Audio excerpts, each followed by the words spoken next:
toast of Wembley. Oh, yes!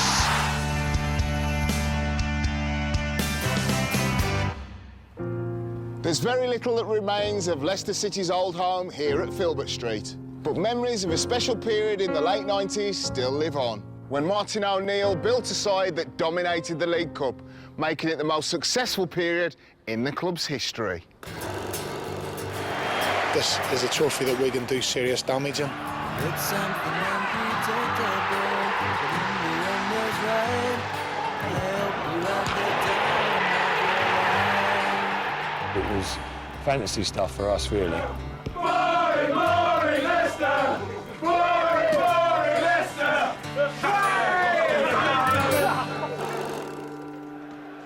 We scrapped our way through a lot of games. I remember we were knocked continuously for being a boring side, but what people didn't appreciate, we didn't have the biggest squad in the world. With Martin, he never gave up on a cup like this. It was a good avenue for us to exploit, and we did it, you know, with beating the likes of Man United, who played pretty much, you know, half a team, but thought they'd get away with it against Leicester, but they couldn't. It's Heskey, it's a clever layoff, and Black Larry! He's backheeled it behind him, and I've managed to just about catch up with play, and I don't know what I did. It was a complete aberration. I hit it with my left foot. One occasion in 20 years of playing football, I actually hit it right with my left foot. I did not shin that. Called for Heskey! It was a great win. It set us on our way, and it really built our hopes of going further. Going into the 97 semi-final second leg, a score draw would be enough to send Leicester through at the expense of their opponents. Vinnie Jones's Crazy Gang. Back to basics. I was never going to faze anybody. We went out there and we knew that we were better than them, so you know, that wasn't the issue. It was just how we applied ourselves. Parker with a free kick. Towards Grayson, it's in! An equaliser from Simon Grayson. Another great lad. Fantastic for him. And boy, did he make the most of it. The final whistle has gone. It's Leicester City and Martin O'Neill who go to Wembley. The pre-season relegation favourites could end the season with a major trophy to their name. 33 years after their first League Cup success, Leicester were on their way to Wembley for another crack at winning the competition, and finally adding some silverware to the entertainment always on offer at Filbert Street. Chance on for Birchin all the way. Oh, and it's a beautiful goal! What about that one with his left foot? If you couldn't be involved as a player because I was geriatric past my sell-by date, just to be there around the boys and soak up that atmosphere for the fans of this club and the club alone, absolutely loved every minute. The great names, the great reputations, the great wages all belong to Middlesbrough, but Leicester City, thanks to their annual playoff adventures here, have the greater Wembley experience. We're one of those teams that people, you know, at that stage hadn't had prominent careers, but we were one of those teams that knew we were very, very good. Pontus came out, he just man-marked Juninho, and that for me was the key. He worried players like myself, you know, you wouldn't sleep on the night before with knowing what a threat he could be, and we just blanked him out. O'Neill, masterstroke for me. Ignorant with the challenge feeding Juninho, and that time Collymore caught him. We probably weren't in the game for long periods. It was, I can remember it being a very poor game. Emerson into Ravanelli, no flag. Fabrizio Ravanelli, and here's Juninho. What an important intervention by Pontus Collymore. He marked him completely out the game. What a fantastic insight to put somebody who was not a natural marker on somebody like Juninho, you know, and do the job on him. Spencer Pryor is forward on the near post. Steve Walsh well beyond him. Driven in by Parker. Towards Walsh, heading down for Claridge. The overhead towards Heskey. Oh, he just clipped the top of the crossbar on its way to safety. It's Ravanelli. Might come for Juninho, hooked away by Cormac. A real let-off for Leicester City. The atmosphere was scary as Frank, it really was. For the first time since 1984, the League Cup final will go to extra time. Both sides hit the woodwork in the second half, but were unable, despite a considerable improvement, to break the deadlock. We could deal with Ravanelli. We felt we could. Here is Mikael Beck. In towards Ravanelli! Oh, he's straight at the goalkeeper! And we did, really, apart from he scored, you know, which the 1 minute he did get away from us, he scored, and he could do that. Musto has tiptoed into the box. It's Ravanelli, though, and now it's Juninho. He's almost got through. Lennon was there. Ravanelli, yes! He's hit it through a sea of players, hasn't he? I think it's gone through someone's leg and done KC before he's actually got it to move. I was a little bit concerned whether or not we'd get back into it. Walsh's tackle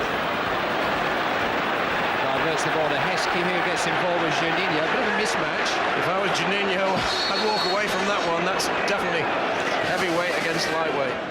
Oh, Emile was just laid back. Stop getting so aggressive, Juninho. There's absolutely no need for it. One of them. I mean, it took an awful lot to get Emile going. I promise you that now. I think the British Boxing Board of Control would have something to say about that matchup. We got out of jail right at the very end. Charged down by Pearson. Robbins in there again. Still a chance. Walsh is there. Heskey's there. Hit the bar. Claridge. Heskey, yes! I've been a little bit closer on it. I'm sure I'd have put it away first time, but being a yard out. Gutted I didn't score myself, but no, I'm joking. Amazing feeling, obviously, for us to get out of jail, really. Spirit, they have it by the lorry load.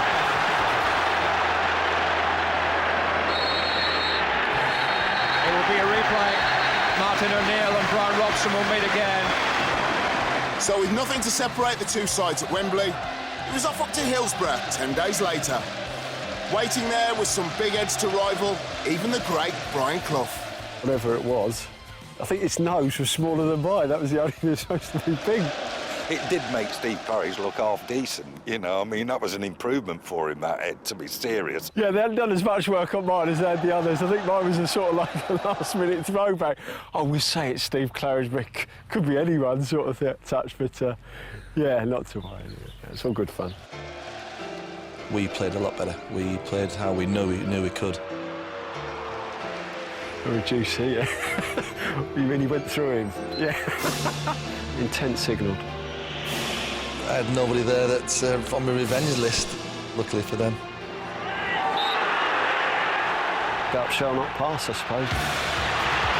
Craig Hickner caught it so well.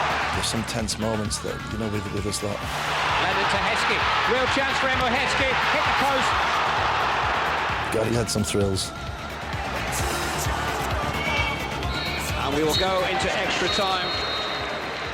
We've been given another chance, and we weren't going to let this one go. Lennon to Claridge. Fouled by Emerson. Wasn't a lot in it, you know, and he's given us a little push. Throw that ball up and I'll head it down or something. You know, that's how it was. Parker with a free kick. Walsh is forward. You get an anticipation of where you think the ball's going to drop, and thankfully, you know, I guess right. Walsh run it. It's Claridge. It's in. Shinned it again. Steve Claridge, who scored the most important goal in Leicester's recent history at Wembley last May to give them promotion, has scored a goal which could win them a cup final now. It was low enough into the corner to beat the keeper. It wasn't won there, you know, there was still time left, but there was no better team to hold on to that than us, and we played well that night. Emerson, what a save! Casey very rarely let us down. He was probably one of the more reliable people in there. A lot more reliable than me, I think, at that stage. And listen to this ovation as the goal scorer leaves the field. I've made him my hero. I always give him the stick I have to, because without me, he wouldn't have done it. Someone claps you, you want to stop him, do you? To be honest. It's the greatest day in Leicester City's history. Fair enough. Yeah, I could vouch for that. Yeah, I mean, it's one of the greatest ones for me. A major success for the team who started the season as favourites to fail. It was difficult because there weren't a lot of players in the side that I liked, so I didn't know who to go to. Do you know what I mean? But, don't be joking. Lifting the cup and how proud I was after that game was, like I said, a stay in my heart. And tonight, it's glory and silverware for Leicester City. There's nobody more deserving than Steve Walsh. We all loved him, great lad, not the brightest, but... I just lost it. There I was, like an idiot, you know, doing my thing, and it was my way of just getting everything out of me, I suppose, and it was worth every minute of it just for that moment. You know, it's something I've been waiting for all my life. He's what's good about football. That's the type of person that deserves that little bit of limelight when the club does well, because he's been there through thick and thin. And encouragement for every club in the country who is not made of money. We kept getting to the cup final, and bad sides don't do that.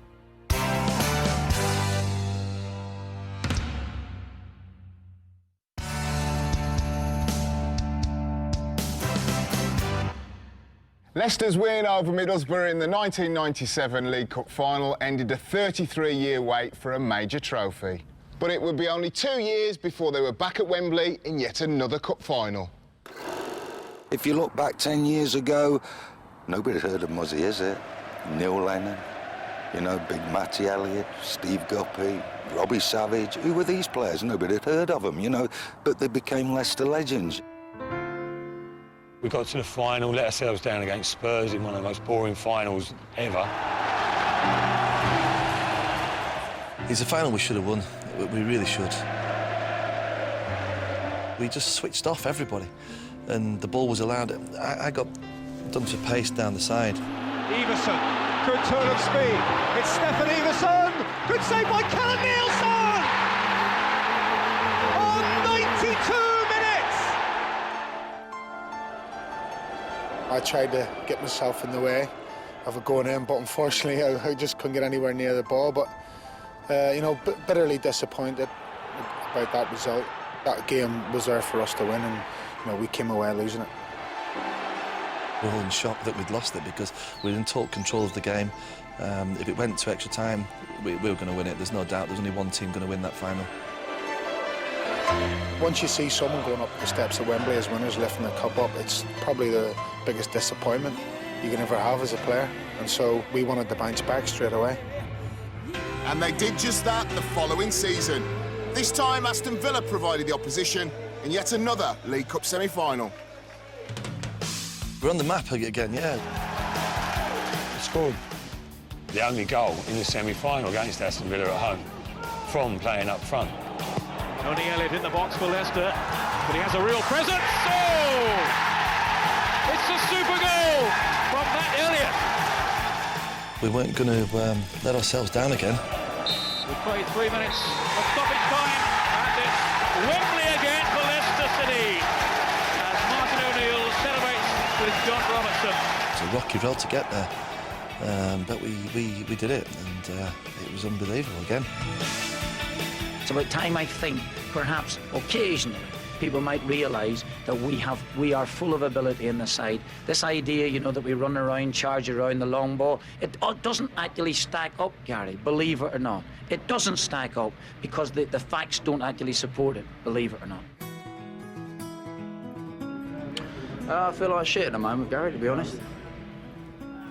So, as Aston Villa licked their wounds, Leicester celebrated a third trip to Wembley in 4 years. But this time with a new skipper leading them out against underdogs Tranmere Rovers. I got sent off against Chelsea just before the final, and just a ridiculous thing to do. And cost me a lot of money, cost me a final, cost me a medal. Didn't get a medal as well, so not good. That was hard to take for me. When people were called the arms, as it were, you know, to do a job, then they always stood in. Unfortunately, I had to watch with Stan Collymore, I think. Just everything went better than it possibly could. As the curtain rises on the last League Cup final at the current Wembley Stadium. Now Mark, a tricky little player. inside. Good vision shown by Marn. No, the flag is up. I don't know, the force was with us, I suppose, I don't know why. Challoner to Roberts, good link-up play, now it's Marn. Such an exciting talent, it's a great ball on that. Scott Taylor, it should have been. I scored early on in the first half. Taylor in conflict here with Savage. Bags of energy from Robbie Savage. Elliott will be a target in the centre along with Jerry Taggart. Heskey is on the near post. Here's Elliott! Crossbar, but in! Matt Elliott strikes for Leicester City. The strength comes from somewhere and the joy and celebration. It was, for me, a lot of players have had a lot higher points than that in their career, but for me that was as good as it got, really. We squandered a lot of chances. That's good interpassing again, it's Cotty now. Heskey in the middle, Heskey's header! Just over the top. Our meal was unplayable that day. Well, Brian Clough is here today. Well, the League Cup certainly gave him plenty of success, and he's here this afternoon as Martin O'Neill's guest for the day.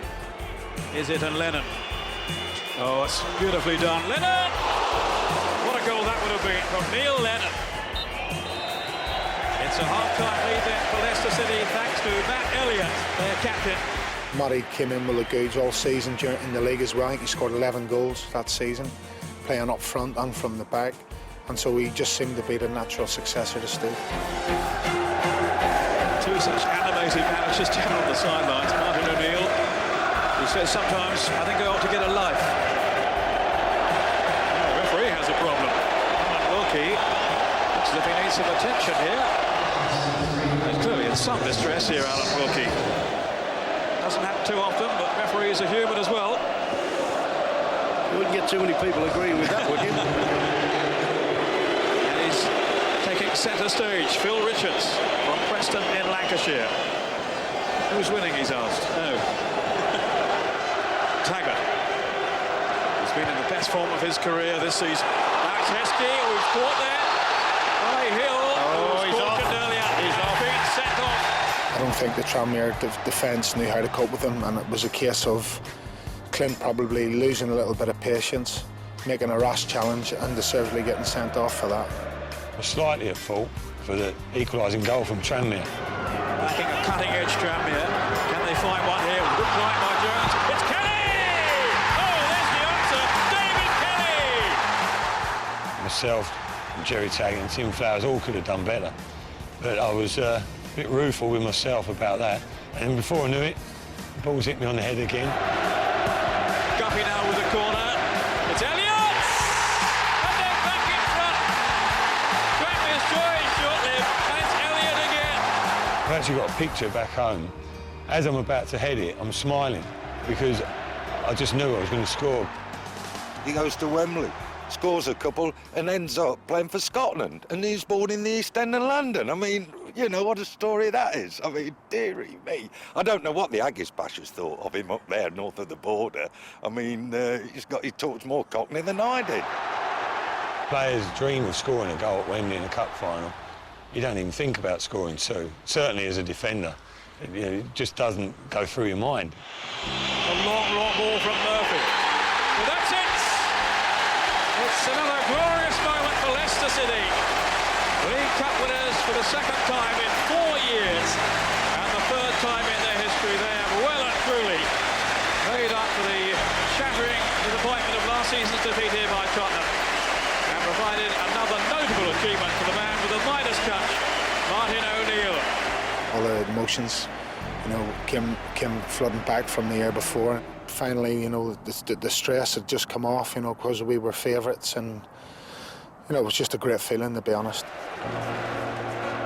I don't know if it was a plan that Martin went out there and thought, right, or it just dropped in his lap.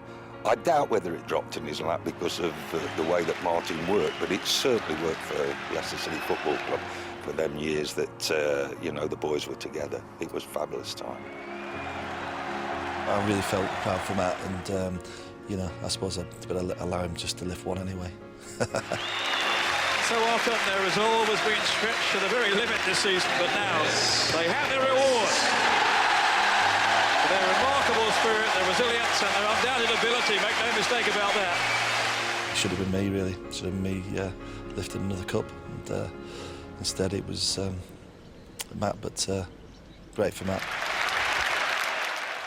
My dad's passed away now, and I've got really fond memories of that day in particular. And, I had a picture with my mum and dad, and someone was taking the picture, and I had to get my dad to look up to look at the camera. All I could hear him muttering away was, "I can't believe this, I can't believe this." I said, "Dad, picture," and he went, "Oh, I can't believe it." I said, "Dad, the picture," and he went, "Okay, oh, sorry." And memories like that mean such a lot as well. Just another masterstroke for Martin O'Neill, really, for all the resources that he had at Leicester. Some people are probably a bit fed up with it in the Leicester region about talking about it, but people do often revert back to it. It was the most successful period in Leicester's recent history. I was fortunate enough to be part of that.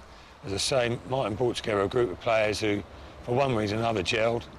A large part of that, which is something we didn't get a lot of credit for, is that the players had ability, and so did the team as a whole. We'd come back from anything, 1-2, 3-0 down, and we could turn a game round. We had the right team spirit, and we were obviously instilled by O'Neill, the right players, and the right commitment, everything. It was just a bond that couldn't be broken. I knew it wasn't always like this, and not every time you played for A, a good manager, a very good manager, and B, with very good players. So you do look back and think, I'll tell you what, it's not always like this. So when it is, let's make the most of it. Next week, we stay in the East Midlands but go back to the 70s to when Derby County were twice crowned champions of England. We'll have to wear flares for that one. From my hometown.